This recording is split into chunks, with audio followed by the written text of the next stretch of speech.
Sounds from another century. So, Matt, I have a hunch our lives wouldn't be worth a plug peso. When you walk in this house, you're in 1950. Music to John DeMajo's ears. You will actually listen to a 1938 Zenith radio. The man from Chesterfield has been tinkering with the past ever since he can remember. And it's come back, you heard it plays. It's come back from the dead. The retired engineer broadcasts yesteryear from his very own transmitter. Oh, yeah. A low-wattage bridge to a bygone era. A lot of these inventions were really scientific marvels in their time. But John's passion for the radio reaches another frequency. Right now, since I've been retired, this is my life. The 76-year-old started amassing and restoring antique radios at age 6 and hasn't stopped. Yeah. It's all the memories. Hundreds of rare artifacts line the walls, floor to ceiling, not in a museum, but his home. Couldn't stop. I love this stuff. And everything in here tells a story. That's the thing. 3/4 of the DeMajo house is dedicated to his hands-on hobby. I have an agreement with my wife. I don't go into radios in the bedroom, and I don't put radios in the dining room. That's how two are in the kitchen. John's collection would make Marconi envious. Oh, yeah. Well, of course, I'm out of room. It's kind of difficult now to add to it. There's always more to collect. Every week we get a new radio. Daughter Kathleen Adams admires her dad for saving American broadcast history. This is a device right here is a 1946 Hallicrafted television. Even if it means fewer square feet of living space. These radios, though, they don't make them like this anymore. You can't just throw this stuff away. This is K5HTZ monitoring the repeater. Anybody around? The ham radio operator also stays connected to the globe. Well, I've talked to so far 96 countries on this radio, on this system right here. No streaming or podcasts here. Ancient technology works just fine. Yeah, I was brought up in old school. While John relishes his radios, he laments the loss of a beloved keepsake. He still thinks about it every single day and brings it up. Yeah. In 1995, the New Orleans native bought a broken-down Wurlitzer theater organ, a dream come true. We brought this monstrosity home. John spent 10 years and $100,000 resurrecting the rare instrument. 1923. It had come out of a theater in Tennessee. The scene is nothing short of apocalyptic.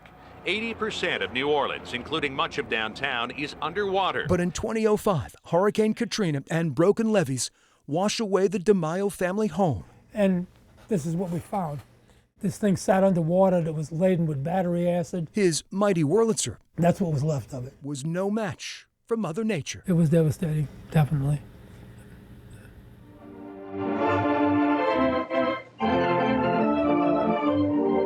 But after relocating to Richmond in 2007, a miracle for the musician. It's a happy machine. It's a fun machine. John found another rare gem, one of only about 300 that still exist. This organ was in a 1,000-seat theater.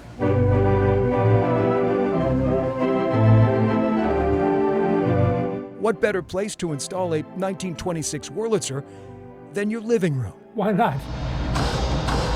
The pipes packed into a second-floor bedroom. It is a theater pipe organ. Have you seen it? The tunes from this one-man band can carry. I had an agreement with the lady across the street when she had a baby that I wouldn't play during certain hours when the baby was sleeping because the floor in the baby's room vibrated.